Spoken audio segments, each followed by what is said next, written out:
Hello, everybody. Welcome to the first interview episode of the Recharge Psychology podcast. My name is Zac Erickson, and I'm a registered psychologist in Alberta, living in Edmonton, Alberta. And this episode is really exciting. We're interviewing Daniel Sundahl, who is a public speaker, advocate for first responders, artist as well, does some great art. And I wanted to jump in with a couple of things before this first this first interview episode. Uh, First thing is to know that the this episode does contain some, uh, as far as I guess like a trigger warning or content warning would be that are some discussions around suicide in this episode, as well as other things that first responders, paramedics, firefighters have experienced. And so this is something that, if it's difficult for you to hear these things, it's totally understandable. But I do think that it also is really valuable. He gives a voice to a lot of people who do a lot of good in our communities. And I really value that and appreciate that. Although that is something to be aware of, so if it's not for you, that's cool. But I wanted to say that up front. The other one is, because this is a new endeavor, a new project that I'm working on, there are always going to be hiccups. In this one, I really wanted to try and do video as part of this. There's a temptation to do audio only with podcasts, but I feel like there's a benefit to doing the video. Having said that, one of my cameras died partway through the episode, and so you'll find that I think it's the last 15 minutes or so. It's just zoomed in right on my face. So enjoy that. But just wanted to give you a heads up on that as well. And I am working on getting the podcast up on podcast directories and things like that. I'm trying to get a few episodes in the bag before we do that. Yeah, I mean, just Recharge Psychology in general. I started it back in June, and things have been slowly up and running. Not just the podcast or the YouTube channel, which is sort of a side thing, but even just running my own practice. I think maybe I'll do more vlog style videos at some point, or just kind of thoughts and updates. Yeah, and if there are any things that you would like me to cover or talk about during these podcasts or other things, feel free to shoot me an email. That's Zac@rechargepsychology.com. But yeah, otherwise, I mean, this is just a great episode. I'm really looking forward to it. Also featuring the amazing Ida-Marie Moltzan, who is a good friend of mine that I've been working with for a few years now, and she's great. And so I think you'll enjoy her as well. So without that. Hello, everyone. Welcome to the Recharge Psychology podcast. My name is Zac Erickson, and today we have the first interview of the show going on. And I'm really excited to introduce both of our guests today. First off, guest co-hosting is Ida-Marie Moltzan, and then we're going to get to our guest of honor here in a second. Ida, yeah, introduce yourself. Absolutely. Thank you, Zac. Yeah, I am Ida-Marie Moltzan, and I am a Canadian certified counselor based in Drayton Valley. I own my own clinic. It is Source of Strength Healing. And I met Zac through my practicum. He was actually my supervisor during that time, and I'm really excited to be here today. Yeah, awesome. Thank you and I know a lot of the stuff we're going to be talking about. You do a lot of work with trauma and with you're going to have to correct me on the terminology, the newest, but like first responders and frontline help hearers, all that stuff. Yeah. So we'll I'm excited for that. So yeah, and then joining us as well is Daniel Sundahl. Is that right? Pretty close. Sundahl? Yeah, Sundahl? Pretty close. Good. I don't know why I'm throwing in the extra stuff. Yeah. Daniel Sundahl, and you are, we'll get into a lot of the things you do. You have a history in some of your own like work with first responders and doing your own, I'm excited to tell everybody a little bit about yourself. You worked as a firefighter. Just introduce yourself a little bit. Yeah, so I was a paramedic firefighter for 20 years, full-time, working with the city of Leduc, just south of Edmonton here. Okay. And I was diagnosed with PTSD in 2014. And at that time, part of my process for recovery and purging the stuff out of my head was to create artwork. And it was all very personal to me. It's still very personal to me. But luckily for me, many of my peers looked at the artwork and attached their own experiences to it. So it was very well accepted. So now, today, I get to travel the world, exhibit my artwork, put on symposiums, guest speak at conferences and symposiums, and it's really wonderful. I'm really lucky. Yeah, and this weekend you have a symposium coming up. Yes, I have my own symposium. That's because I get to travel so much, and I meet so many of our peers. I think I'm in a unique position that I'm able to do that. That I meet many of my fellow emergency workers that are experiencing signs of post-traumatic growth, which is something I never even heard of. But post-traumatic growth is essentially being better because of the trauma, not worse. It's like what happened to me is that, yes, I was very bad. I was suicidal. But by going through the work, going through the therapy, creating the artwork, building new neural pathways, pruning out the old ones, my brain was different. And I became different. I became better than I was before my trauma, which isn't a new concept. Post-traumatic growth isn't something new. If you think of superhero origin stories, that's the whole idea of superhero origin stories. Batman watches his parents get murdered, and because of that trauma, he becomes does all this amazing things. Spider-Man's the same thing, gets bit by the spider. Hulk, gamma radiation. Wonder Woman, tribe gets destroyed. Like, it's all from that trauma. They end up doing these amazing things. So anyways, I get to travel, and I meet so many of our peers that are showing signs of post-traumatic growth that are better because of the trauma that they've had. I invite them to come and speak about it. Cool. And we do that every year. This is our third one.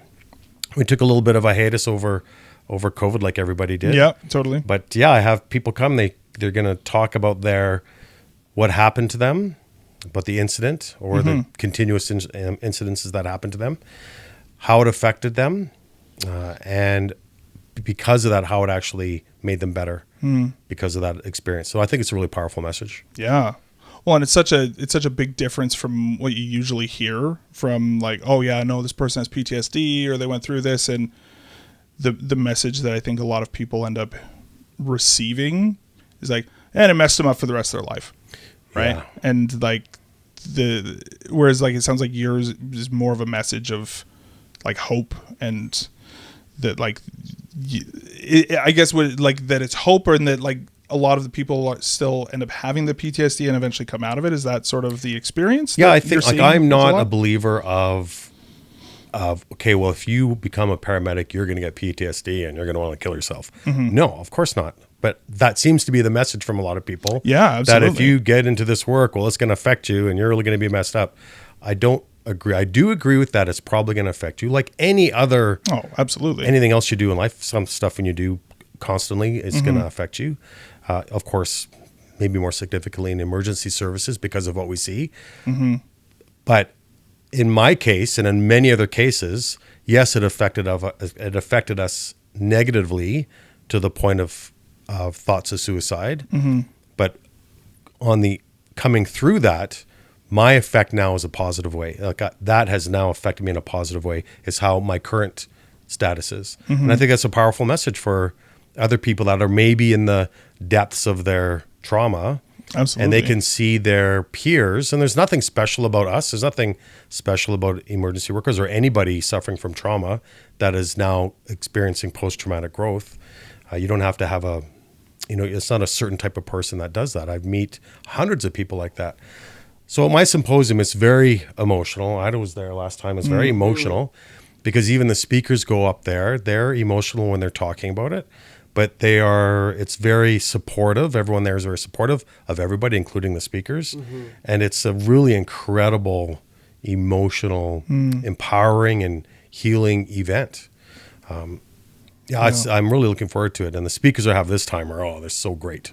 There's so much. They're art so great this year. Were you at the first one? No, I didn't actually get a chance to make it into the first one, but the second one, there was I'm pretty confident there wasn't a dry eye in the house anywhere. Well, this year I have a friend from Australia who's coming, who's getting a master's, her second master's. This time it's in neuroscience. She's also a paramedic, but her trauma really came from childhood. She's also been diagnosed with PTSD, so she's going to come and speak on her experiences of trauma and what she's doing now. She has a very successful podcast in Australia. Cool. So she's doing that type of work, and then she's doing a lot of education in neuroscience, and she wants to get a PhD in equine therapy and how equine therapy is therapeutic for trauma. So she's going to get really into the neuroscience studies of that. So she's going to come and talk. I have my friend from Las Vegas who's involved in the shooting there. She's a paramedic, and she's going to talk about how that has positively affected her family. And then we have George, a firefighter or paramedic from New York, who was there while the towers were falling. So he's going to talk about that event. My friend Ben from California, San Diego Fire Department, he was working and he was stabbed at work, and it was caught on tape. So he shows the video, and then he shows how he is different positively because of that experience. Wow. My friend Alexander Jabber, she's a doctor now. I have to call her doctor now. That's gonna be great. But she's a paramedic firefighter when I first met her, and now she did her research in ketamine therapy for firefighters and trauma. Cool. So she's going to come and talk about her experiences. And Ashley Iverson, who is a spouse of a firefighter, Corey Iverson, who died in a wildland fire in California. And she's going to come and talk about that experience and the Iverson Foundation that she founded that now helps other emergency workers. So these are people that are doing amazing things because of the trauma that they experienced. And they're helping hundreds, probably thousands of other people because of the traumatic experiences they've had. And it's going to be wonderful. It's going to be great. Like it's a all-star lineup. That sounds awesome. Well, it's going to be great. So what is it? I guess the first thing that comes to mind for me is like there's the question of like there's sort of figuring out what is it about trauma that kind of ends up saying like, oh, I'm so glad that happened, right? Because obviously it's not a pleasant experience. No.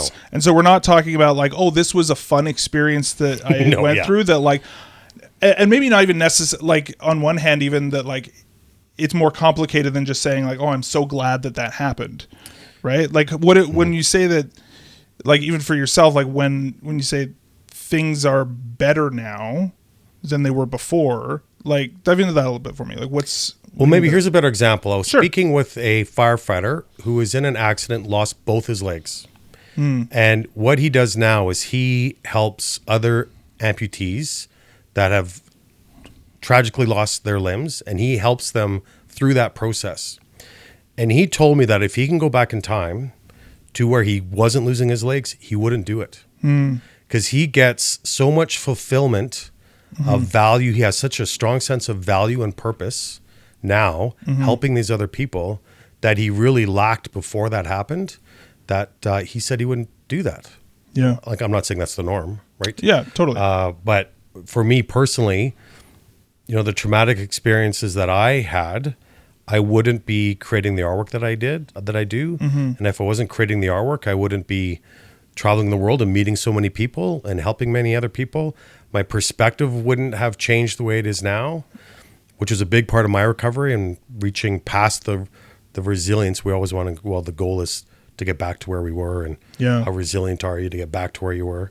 But the truth is, if you do the work, again, not for everybody. I don't want to, because some people some people have such debilitating dysfunctional trauma that it's hard to just do this, you'll be great. So I don't want to. Well, it's almost like any other injury, right? And I mean, a term that I often will kind of use for clients, very similar to post-traumatic growth, is this idea of like being anti-fragile, right? So the idea that like when you're fragile, you stress something and it breaks, but if you're anti-fragile, you stress something. And it's like a good example is like a muscle, right? Where, you've actually damaged the muscle, but it comes back stronger, right? And that if you don't actually stress the muscle, then it's actually it's going to atrophy, right? And so I think that there is, but like you're saying too, right? That there are injuries that there's no coming back from. So I don't want to recommend, right? hey, go traumatize yourself. Yeah, absolutely. So that you can experience, that's not the point, of course, right? But I think the message is there. And it's really a sense of hope that I try to share with my peers that are maybe in the recovering process that really can't, see really a way out apart from suicide. Really is kind of what the goal is to prevent suicides for my peers. Yeah, absolutely. Right. Yeah.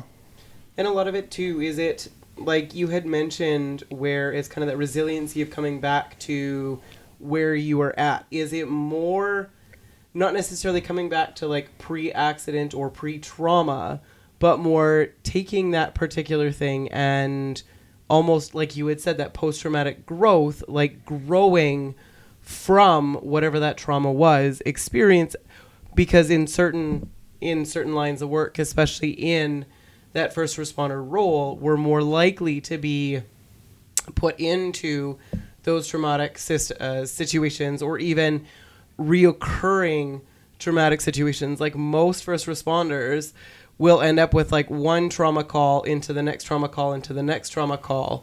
Would you say like with that post-traumatic growth that it's almost becoming not necessarily a new person, but I mean growing into it, not going back, but growing, kind of almost growing forward? Yeah, the re-traumatization part is a sticky wicket, let's say, right? Because I think of it as if you get stung by a bee, as a paramedic, if you get stung by a bee, the first thing, and they're anaphylactic and they call me and I go, and the first thing I'm going to do is remove the stinger, right? Mm-hmm. But and in my case, so I was first diagnosed with PTSD in 2014, did the R work, I was fine. And then probably 3 years ago, it came back. Like the symptoms came back in a different way, in a worse way, because I was continually being traumatized, because I was still being exposed to trauma.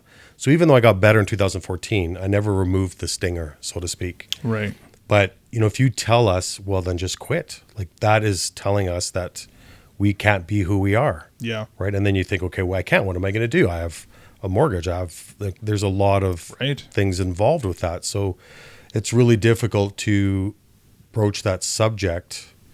So to your point, Ida, when you're saying when you come back, 100% for me, when I went through that first series of recovery, and for me, it was a big part was to find out what my coping mechanism was. Mm-hmm. So before I didn't really know what my coping mechanisms were, but through that first round of therapy, I found my coping mechanism. So as I was being re-traumatized, I was able to recognize what it was and apply my coping mechanisms. So I did become less fragile that way than I was before, because I was able to. But after 20 years of it, I just had enough. Mm-hmm. And then my psychologist said, yeah, you can't go back. It started to affect my memory. Couldn't remember my protocols, started having hallucinations, all this weird stuff happened. Wow. And they're like, yeah, you're not going back to work. Your brain's just like, no, that's what happened. No, you're not doing this anymore. No, you're not. And then my feelings of disassociation were really bad. So because my brain was like, hey, we're out of here. Like, we're out of here. We're not, if you're not going to do anything,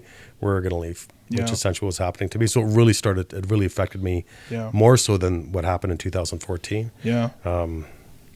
But now I've bounced back from that again. Cool. And I'm actually better, way better now than I was even before the first time. Yeah. Wow.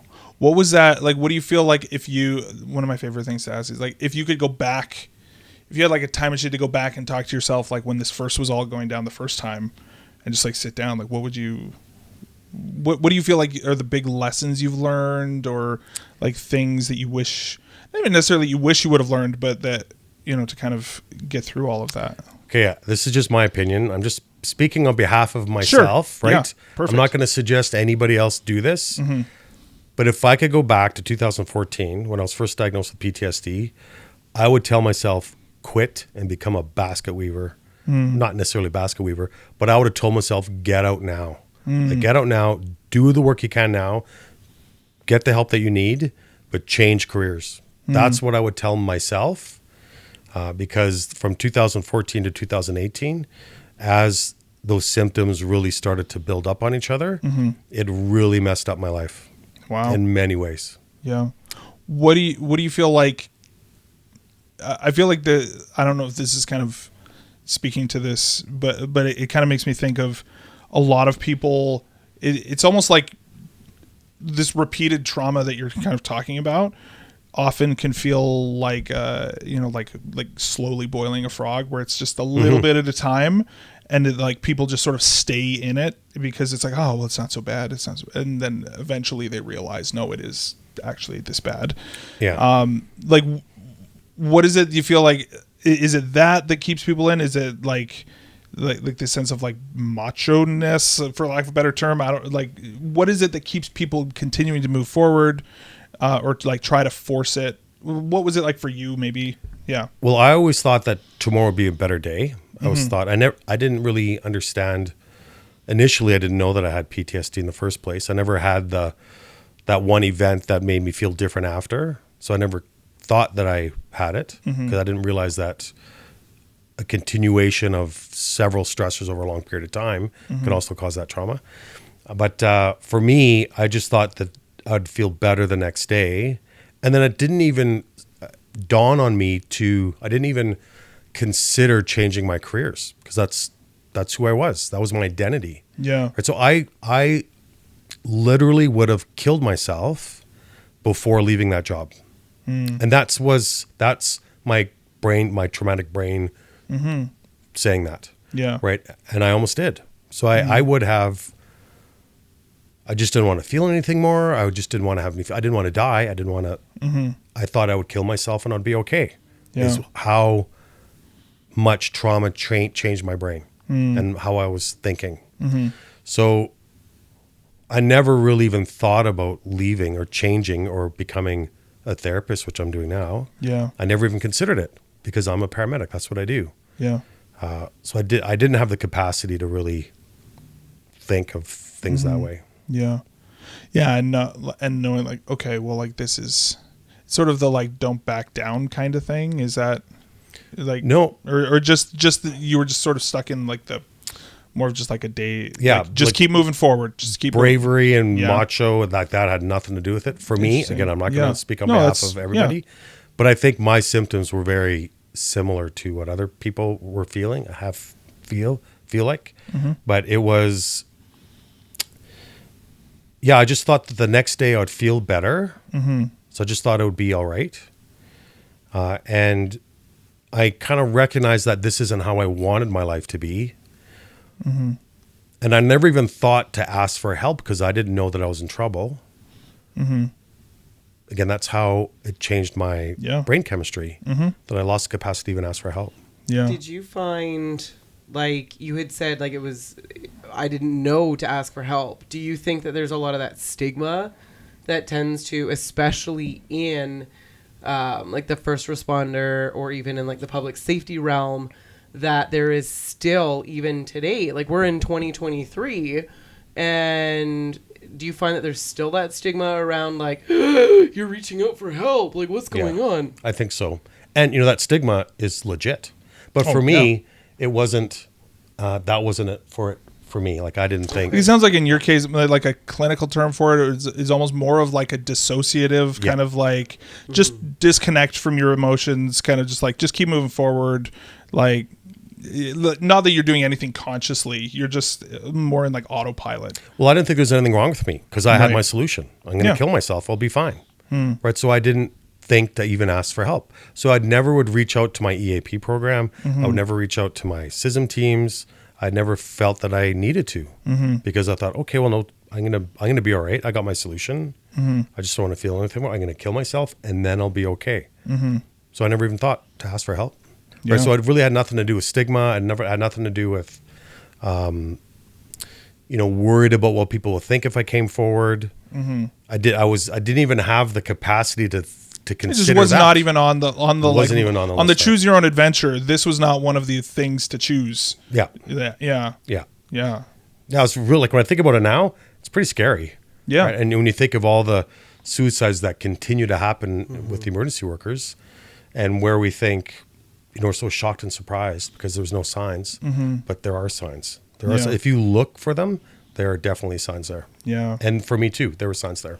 Well, and I think that's why even just like talking about this and things like your symposium are such a big, like so valuable, because for me, I think of it, and like part of, when I went to school to become a psychologist, the amount of like, okay, here's what self-care looks like. Let's talk about like compassion fatigue. Let's talk about, like all of these different things that kind of go into this to make sure you're taking care of yourself, because this is something that absolutely happens, right? That but like if that's not a part of your training, and then how do you, like, you're not even equipped with the language to understand that that's a possibility of what's, you know, what could happen or what would be going on, or you know, what can be done for you, and how people can support and help you if that's barely even being talked about, if at all. Is that, like, does that get talked about? I guess maybe that's more of a question too. Like amongst emergency workers, you mean? Yeah. Or, I don't understand the question, Zach. No, that's fair. So I guess it's a question more about like the culture of like you going to as an emergency worker. Mm-hmm. Like, are people taking the risk of suicide seriously? Is that something that people are like aware of? Do they see it, or is it more of just something that like, oh yeah, this happened, that's sad, but nobody, like you're saying, nobody knows what the signs are, and so nobody's really thinking about it. The fact that you were not even, it wasn't even on your radar that you could get help, that was even was that just because of you, or was that more of like an option that you just didn't know that you had? Like getting help, like getting therapy? No, I knew it was an option. Yeah. But I never even thought to go that far because I didn't think there was anything wrong with me. So it wasn't. Now, there is some stigma against therapy for emergency workers. A, because they're worried that they're going to traumatize their therapists. One thing, I hear that a lot.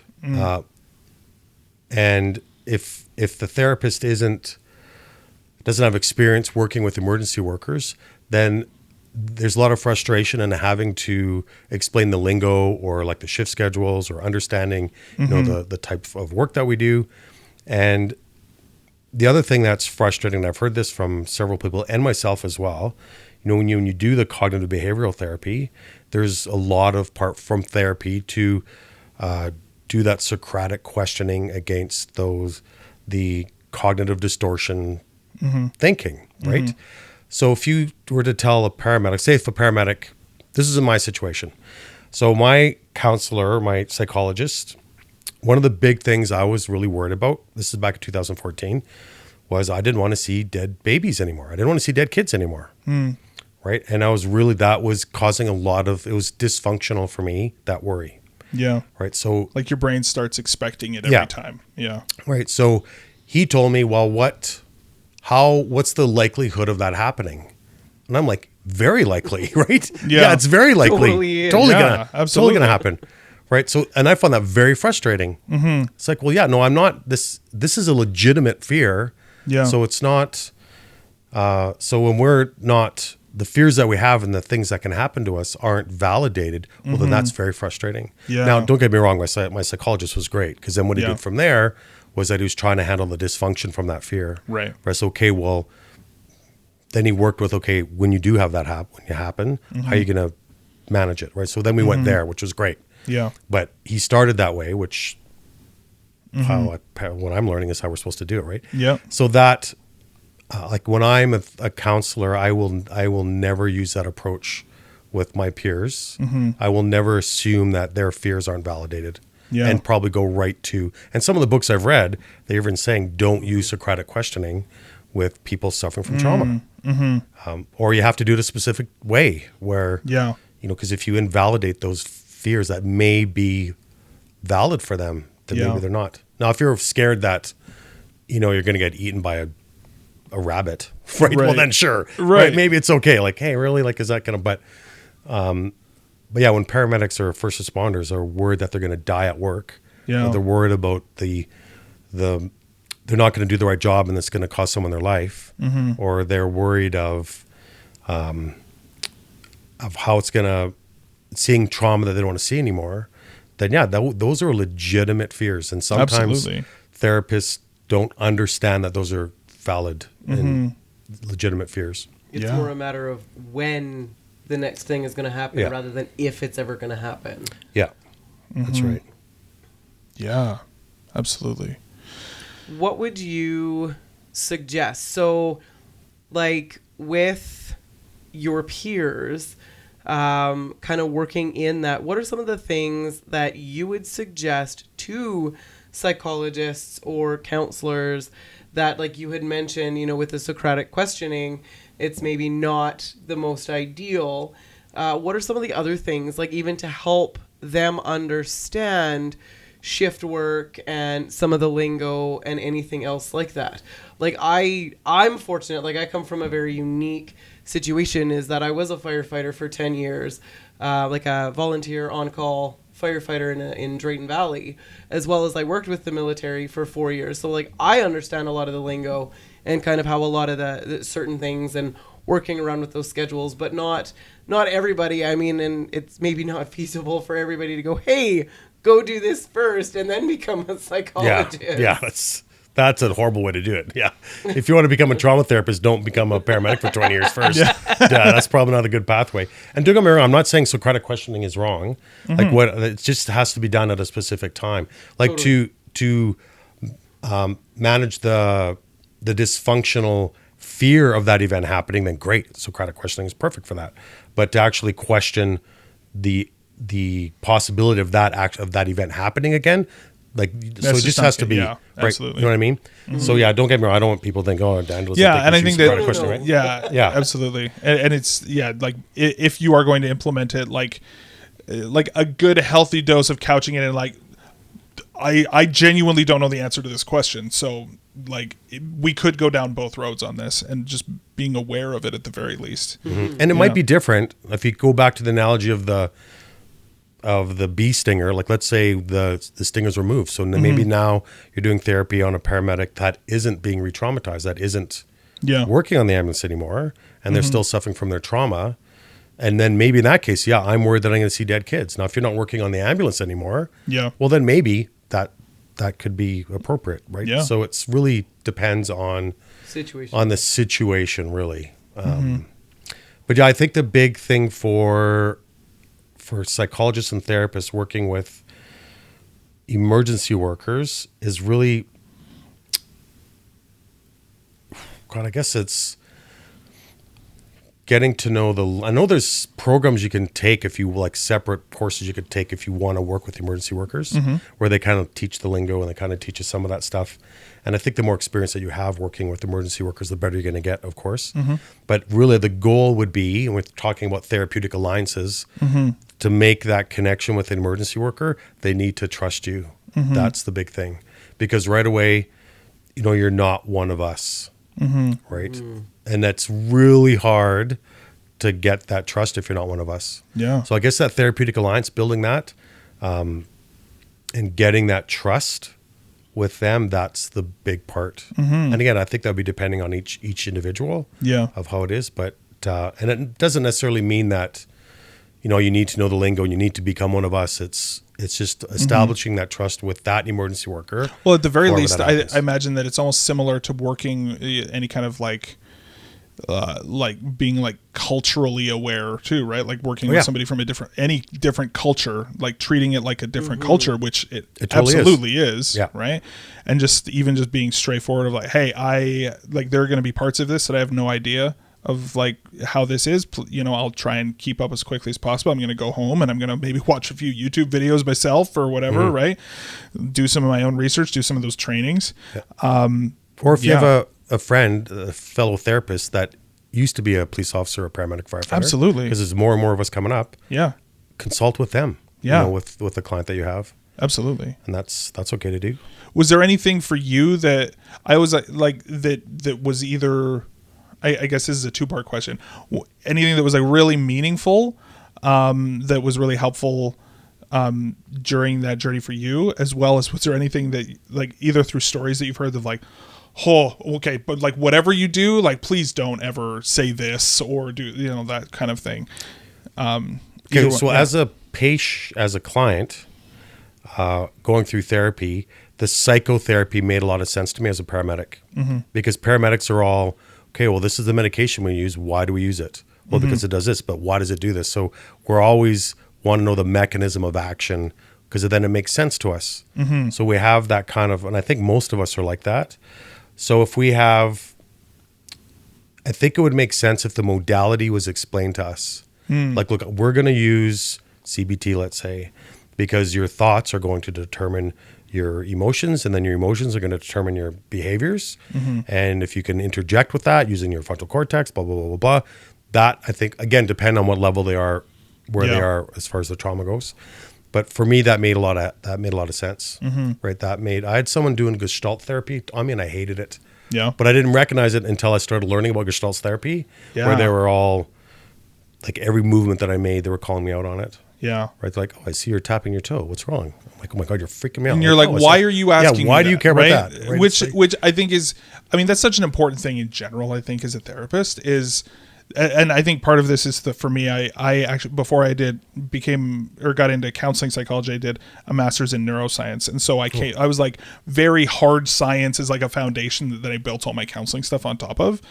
And so anytime somebody would talk about like different modalities, whatever, you're like, that sounds like some weird hokey bullshit. Like, what do you explain this to me? Like, please justify it. Right. And then I'm like, oh, okay. So like, especially around things like EMDR or, those sorts of things, like I questioned everything. And so I personally am like, you would have the paramedic brain then. Yeah. That's what a paramedic brain's like. Yeah. So absolutely. if you can explain that and then tie it to how it's going to be helpful. Totally. Right. So it's like, okay, EMDR, you're trying to balance the left and right hemispheres when you're doing this eye movement. And, by doing that, you're reconnecting the stuff here. And then by that, then these symptoms will actually lessen. So that's what we're going to start working on. Yeah.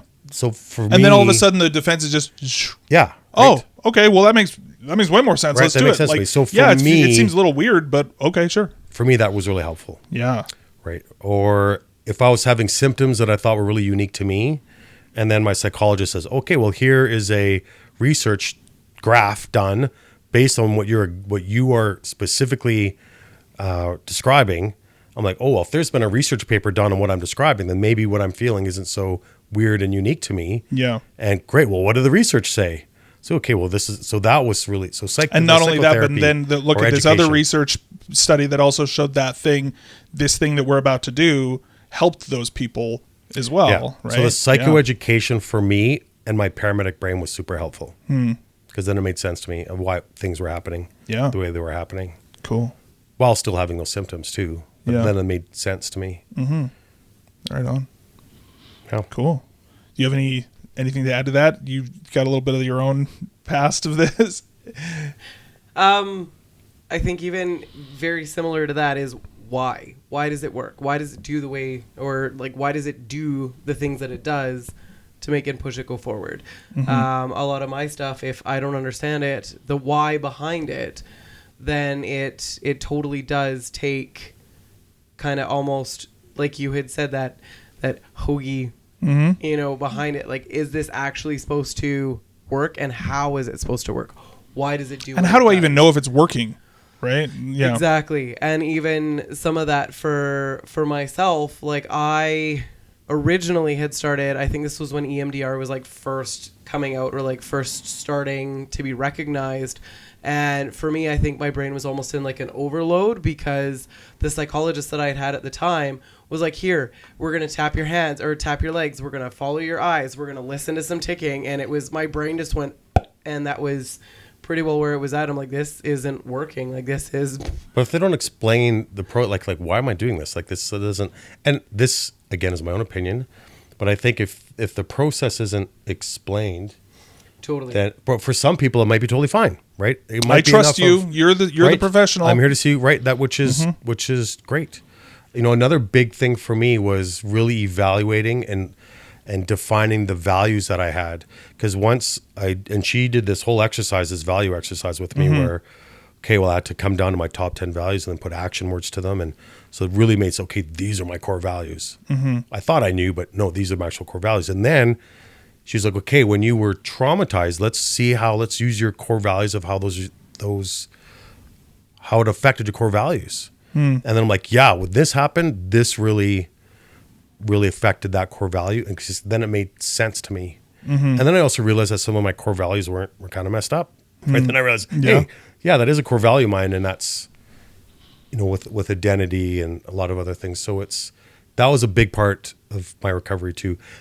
But the biggest part was probably learning through that whole process is really changing my perspective and changing how I saw things, and how I thought I saw things weren't. They were skewed. Yeah. And even just having that experience of realizing, like being able to take a step out of the fishbowl, kind of mix metaphors on that, right? But whatever, right? To be able to like get out of the fishbowl and be able to see like, I was in a fishbowl. I had no idea that this was where I was. I didn't know that that's what's going on. But like, this is, we're not often aware of the stories that we tell ourselves and our like biases and all the, like you're saying, like even like some of those values that we just assume are serving us well. And we're like, oh, maybe this is not actually that helpful. Yeah. A lot of people don't really get down and really define their values. Totally. A lot of people don't know what they really, but I think knowing that was really helpful. And you're right. I use the analogy of, I can't see the forest amongst the trees because my tree was on fire. Right. So when I'm at that depth of, okay, I'm going to kill myself, then I'll be fine. That's like your tree's on fire. So I don't think to look into the forest. I don't think to look out to seek help. I don't think to look for other, like I'm focused on, food, water, shelter. Like that's all I know. So my perspective is super narrow and it's skewed. So through therapy and learning kind of what happened and limiting my exposures to trauma, so time away from,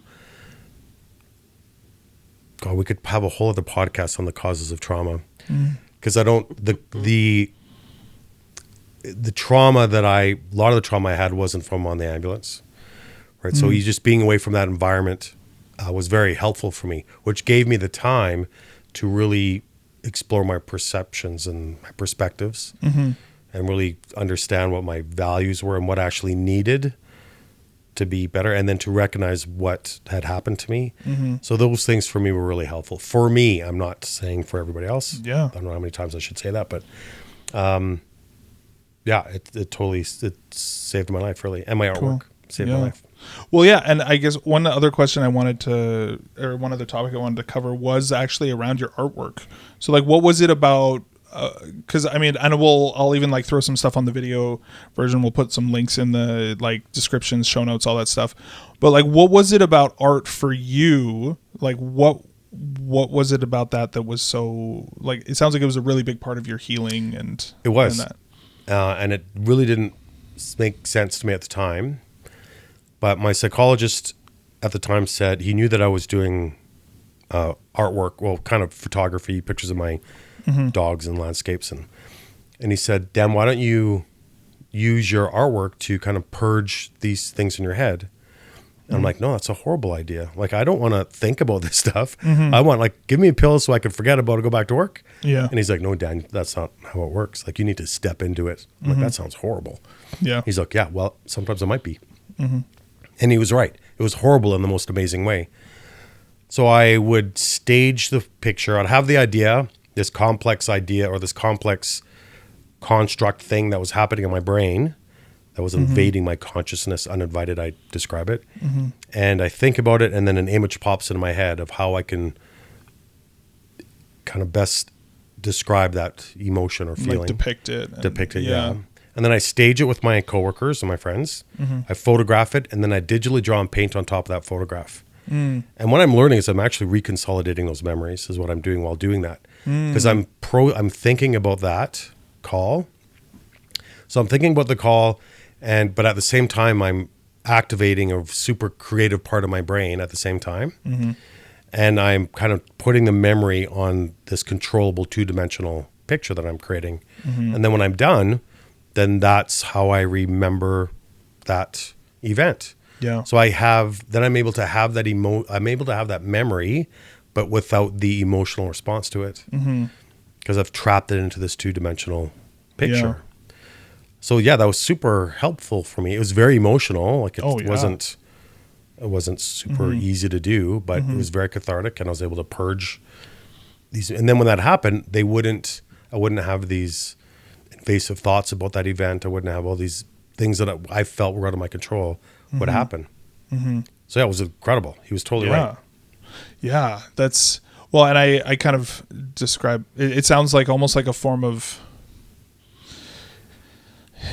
like you're also kind of like reconsolidating it. I mean, really, it's, when we think about EMDR, which for people at home who maybe aren't aware of it, it's the eye movement desensitization and reprocessing, right? The eye movement piece is kind of unique to EMDR, but desensitization is, basically, it's like face your fears, and like the longer that you sit with something, the classic example being like a phobia, like, here, hold this snake, and like remind yourself that you're safe, and eventually your brain's gonna realize that you're fine. Almost right? like an exposure therapy. An exposure therapy, right? And then the reprocessing, again, is like having your brain, all the different areas of your brain kind of, or all of your like different parts within yourself, they all need to have a say in the conversation. They're all going to weigh in on it, and eventually we're going to come to a consensus where we feel calm and safe.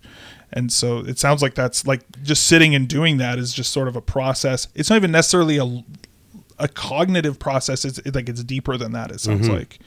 Yeah, it's like before it was like the automatic part of my brain was just doing its thing. Yeah.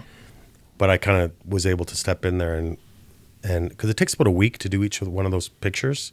So it's a lot of thinking and a lot of processing and and I'm 100% in control, so I can put things where I want. When I add the spirits and the ghosts and the angels and the demons, I can put them where I want. I can put them as small or big as I want. I can make them as visible as I want. I can make them as invisible as I want. So it's really a control that I have while still being authentic to how I feel is what I try to do. Yeah. I have a question for you. Sure.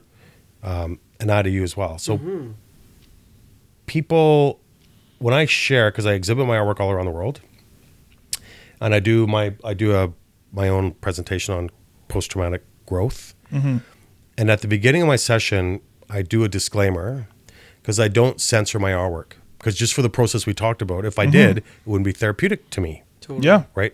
So I do a warning of, okay, I'm going to share a lot of images. You may attach them, your own experiences to them. They are not censored. So I don't think, is this going to trigger people? Are people going to think this is, are they going to like it? Are they going to dislike it? I don't add extra trauma. I don't remove trauma. I make it as authentic as I can. But I also tell them, look, these are photographs, not of the actual event. But some people do get triggered by them. And I tell them, if you get triggered, then you can stand up, and that happens. It doesn't happen often.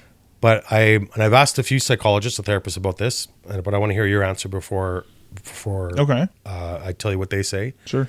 As far as whether I should be doing that or not. Maybe not including the ones that are. See, I don't even know which ones are going to trigger people because I don't know. So like whether you should be putting them in or whether you should give the disclaimer.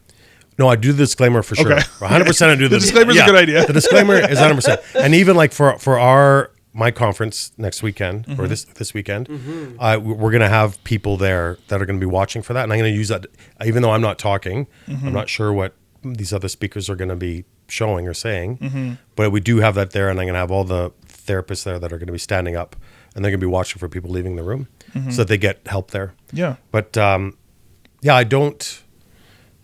always worried that I'm doing more harm than good by sharing my story to people. It's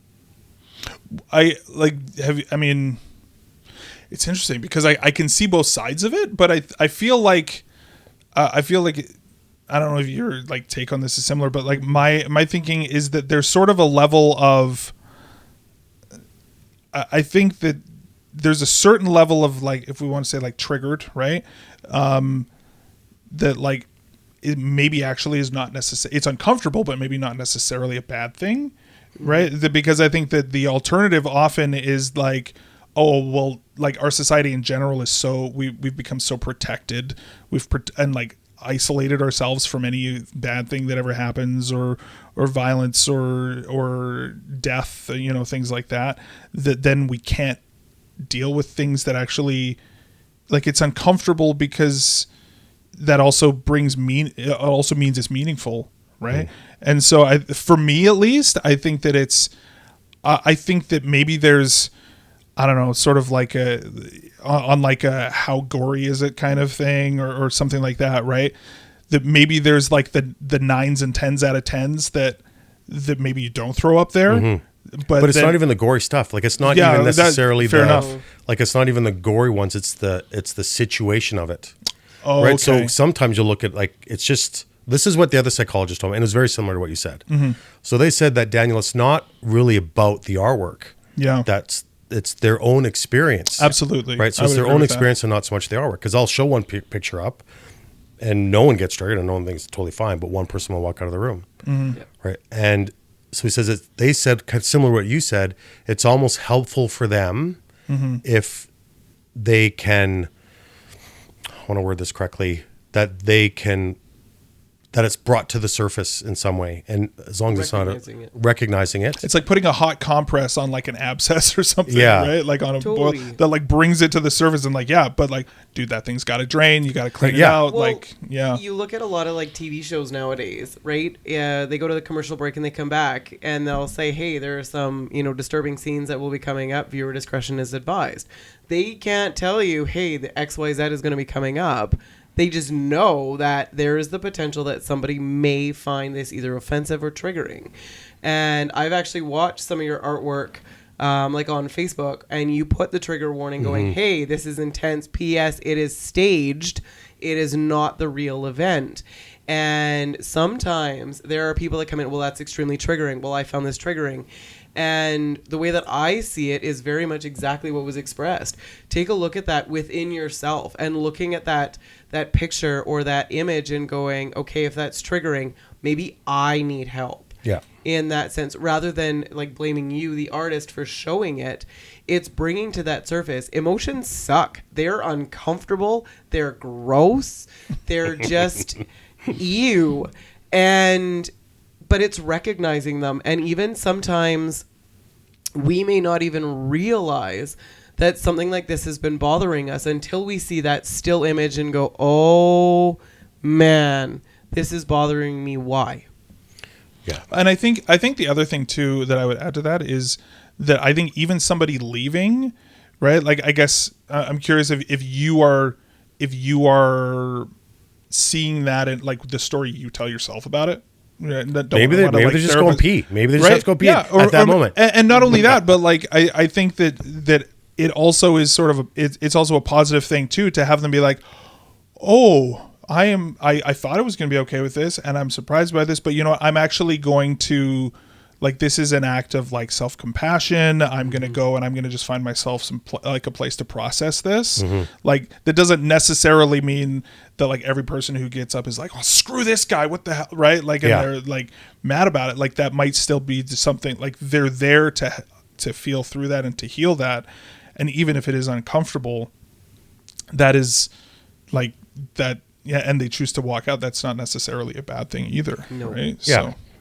Yeah, I don't. So I'm gonna keep doing it. Yeah. I was just curious to hear. So you just validated what I do, anyways. Yeah. Because I think it's, and if I can, I tell them at the beginning too. Like, if you're gonna stick around, if you're gonna come back in, I'm happy to talk to you about it after. If you want more explanation on why I did that, so I offer that to them, and hopefully there's someone there. Have you had people like take you up on that? Yeah, absolutely. Yeah. There was. I was doing some presentations in Mississippi. And a lot of people there were really offended that I had devils in my artwork. So there was one picture that I did where this devil is like screaming at this guy who's hanging on a noose, which there's a reason. I love that picture. Yeah, that's one of my favorite ones. And that one is stigma for suicide is kind of the idea for that. So they stood up and left. I thinking, oh yeah, they were disturbed by the guy hanging on the noose. And so they talked. It was at a conference. So they came to my table after and they says, "Yeah, I was really disturbed by the devil in the picture." And I thought, "Oh, okay, well, that's interesting. Tell me about it." And then I told them, this is how I use that imagery. And since that, I use that disclaimer at the beginning as well. That, look, you're going to see angels and demons. I use demons to represent trauma, and I use angels to represent recovery, because it's easier for me to portray those ideas in artwork that way. Yeah. And then once I explained it to them but their meaning of seeing the devil was a lot different than mine. Yeah. And then once they understood that was my intention of motivation of putting it in there, then they felt a little bit better about it. Yeah. But I never know. Like, you never know what people are. And sometimes I get some nasty emails from people from some of the images that I create. And I know, okay, they actually took the time to write this letter to me and to tell me how disturbed they were. And they were lashing out at me. But what I really recognize that is they're upset because I essentially put a mirror in front of their face. Yeah. Forced a mirror in front of their face, and they were feeling the emotions and they were lashing out about that. So That's like good art to me. Is what well, that's right? what I see, right? Yeah. I think if you can look at a piece of art and you have a visceral response to it, either good or bad, then that's great. But at that same art piece, people can look at it and it's like, meh, it's nothing. So yeah, I think that's. I take it as a compliment. Yeah. And I think you're right too, where a lot of that artwork is that mirror that comes up. I had borrowed a couple of your pieces in a practicum piece on addiction, and had shown kind of some of the trauma and gave that disclaimer warning with my practicum group. And I had one of my ladies, because she was an addict prior to being a counselor, she actually messaged and said, I'm not attending this one, I'm opting out. And I said, I totally understand. I can send you like the transcript afterwards and not the pictures. And she was totally okay with that. But she found a lot. She actually found a lot. She did catch a couple of the pictures and she goes, those are really powerful. And they are very much a mirror within their soul, which is sometimes very much a good thing. Because it brings, yes, again, going into those emotions and the gross, but it's also recognizing and seeing a lot of that going, okay, there is recovery to this. There is that growth that I can have, and I will be okay. Maybe not today, but I will be. Yeah, I know. And that's the images that I create like that. Those really are my soul. Like that is me really bearing my soul to people, because that's how I create them. And I hope that if people see that and they really could feel that as well, that they recognize that, they're not alone, right? So I'm not an artist just creating artwork trying to like access the deepest parts of your soul. It's like, no, this is all my own stuff. I don't really create it for other people. Like, this is how I expose these issues I'm having. So if people are that connected to them or that affected to them, I hope they realize that they're not alone in how they're feeling that way, because I didn't create that image to do that to them. I created it to purge it from myself. Yeah. Right. And a lot of the comments that you get to on a lot of your pictures is, oh, I really resonate with this picture. Oh, I see myself in this picture. Or I've dealt with this situation. And then other people tend to put a lot of that encouragement. Oh, hey, reach out or talk to me if you need anything or anything of that sort. So it creates that open conversation of going, I've been there, I've experienced this, holy wow, you connect with me, I didn't realize how deep this had ran within myself. So it almost like you're pulling out of people that interconnection within the world of disconnect. But I'm not trying to do that. That's not my intent. Like that is a wonderful byproduct of what I'm doing, because I don't I wonder. I think what's interesting about that too, I recently did a training on psychedelic assisted therapy. Like down the line, it's, things are soon to be legal, and they're like final trials and things on. You think you'd mentioned you have somebody coming about like ketamine assisted therapy, but like one of the big lessons, for lack of a better word, that comes from a lot of the psychedelic assisted therapies and like journeying and like those sorts of things that is often, it seems like that, like we're so worried about feeling something, and that actually going through something like that actually almost forcing you to come face to face with like some things that we don't want to feel or think about or whatever, and then realizing afterwards like, oh, you know what, that actually is like a couple of things. One, like, wow, that's provided me such a bigger appreciation for the good that happens. I imagine even like with the art that you're doing now, right? Like, wow, this actually makes me appreciate, what like first responders are going through all the time, and how much more of a service it is to everybody, like even for myself personally. But also, if that brings up some emotion in me, it's okay to feel uncomfortable, and actually being upset by something and getting through that is like, wow, maybe I'm more resilient than I thought I was. Maybe I don't need to protect myself with this as much as I thought I needed to. So yeah, I think the thing is that they don't really get the choice when it happens. If they're on Facebook, I think that's the in their big thing. face and like, oh, I'm not prepared for this, right? Then it just happens. Yeah. Versus, okay, I'm going to sit down, I'm going to feel my emotions and be prepared for it, versus blammo, right? Yeah. another thing that happens, which I find is really interesting, is people will look at my artwork, they'll interpret it in their own way based on their own experiences, and they'll ask me if there's certain elements in there that I put in there that I didn't put in there. So I don't tell them that it's not there. So people say, hey, is there a spirit here? Because that's what they see based on their own experiences. Like they've attached, okay, this reminds me of this event. They start thinking about the event and they look at the picture and then they see it because they're manifesting it in the artwork, essentially, I think. Yeah. And they ask me, they want me to validate it. So I tell them, look, if you see that that's there, even if I did put it in there, I don't say, yeah, I put it in there. Like, if you see that it's there, then it's there. That's how I answer all of them, whether or not it's there or not there. And I find that really interesting that they're manifesting different elements based on that's how strong that emotion is that they're feeling or what that elicited from them. I find that really, I think it's great. I love when that happens. Yeah. Yeah. There's this sort of, it's like, oh, okay. Like I've learned about you in this moment is really what you've learned about. Right. So, yeah. Cool. Is there anything else, I guess, in terms of like the symposium coming up that you're wanting to like cover? I know you're like this year it's supporting, it's a fund, not fundraiser. Yes. BC Alberta guide dogs. Yeah. Why them? Well, I love dogs.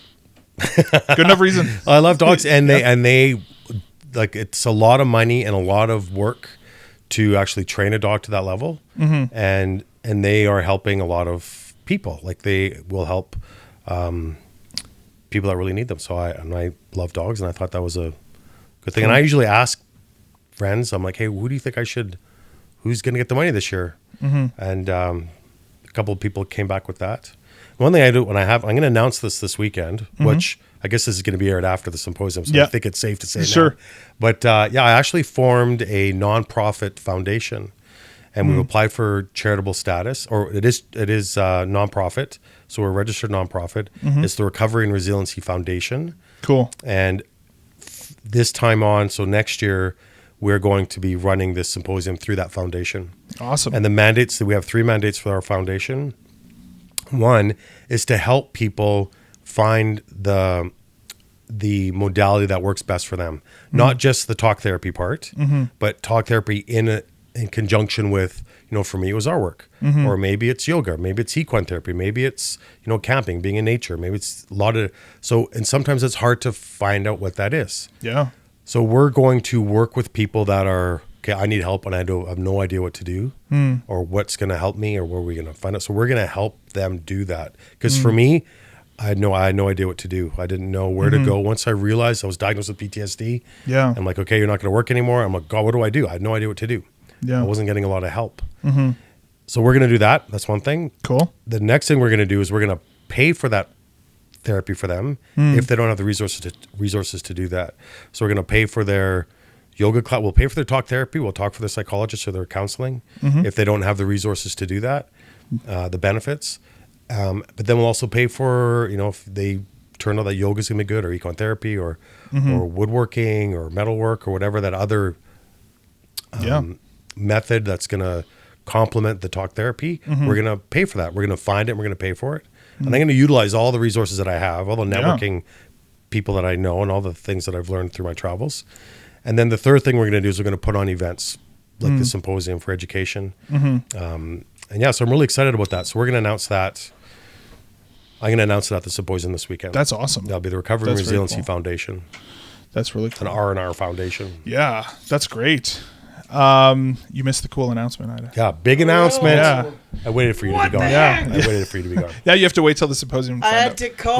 Yeah, that's right. One time. So you're going gonna to lock myself out of the room. And you're going to be in the symposium, so you'll have to wait until I announce it then. Dang it. Yeah. Timing was perfect. I was waiting for you to leave. Yeah. Yeah, right? It was almost like you're like, I'm just going to make her cough. Yeah. Just so she has I was to leave. thinking, I'm like, And then I cough, locked the cough. door. I closed it, and I was like, oh, nuts. Oh, I should have So I had to unlocked wait for the key that I have to give back here in a couple of minutes. The timing was That's perfect. it. Yeah. Cool.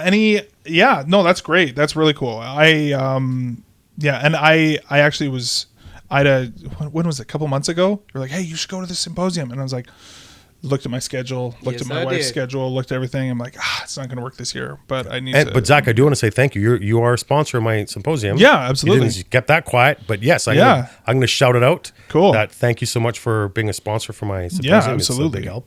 Yeah. Appreciate it very much. Yeah, I'm excited. It's gonna be awesome, and you're gonna miss it. I know. Yeah, I'm sorry I you're not know. gonna be there. Yeah, no. I'm gonna make it a priority for next year. So Yeah. that'll be cool. Awesome. Great. All right. So where should people go to like get more information to support what you're doing? Where do you want to point people to? Yeah, DanSun Photo Art. So it's DanSun. It's the first three. People think it's my actual name. They go Mr. Sun. Like Yeah. no, it's kind of like my artist name. Yeah. It's the first three letters of my first and last name. So it's DanSun, and it's kind of a little. I assume there's like Like- Japanese. I know, right to the reference Karate kind of Kid, thing. one of my favorite movies ever. So it's DanSun Photo Art is my website, my main website. But even if you just Google DanSun, DanSun, a bunch of links will come up there Cool. as well. Right on. Yeah. Awesome. Well, thank you for being our inaugural guest for the podcast. No, my pleasure. We're definitely going to send that out, and hopefully we get a lot of support there. I'm excited. Good luck with the symposium this weekend. Thank you. And the weather's gonna be awesome. Is it? Yes, it's supposed to be like a good, comfortable, like 15. So it's not gonna be hot, but it's not gonna be cold, Oh, that's great. Because you know what? and it's not gonna 4-letter word it. Yeah. I'm 'cause not saying it. The symposium has the room is beautiful. It's in Canmore, the Malcolm, but one entire wall of the room that we're going to be in is windows and it's mountains. Oh, awesome. And then you go out that door and there's a big patio there and there's a stream. Oh, that's awesome. It was so great. That's so It's right by the Police nice. River, and like the Three Yeah. Sisters are right behind it. It's so It's cool. so spectacular. Yeah. That's amazing.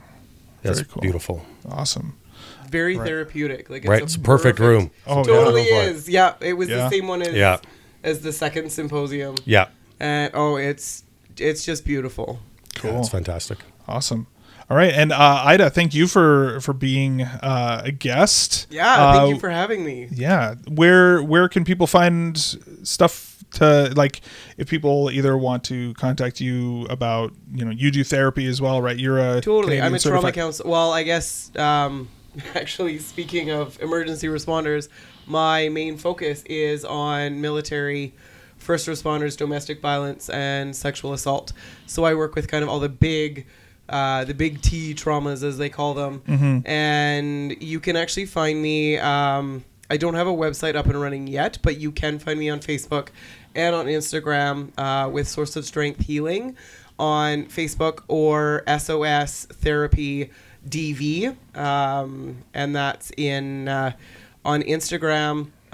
You can also, if you type in Ida-Marie, like IDA-MARIE, and my last name Moltzan, MOLTZAN, you can find me pretty much. I come up just about everywhere on Facebook with that, or not on Facebook, but on Google. You'll find like different ways to book in. Yeah, and we'll put the links in the doobly-doo at the bottom as well. Totally. So Absolutely. yeah, cool.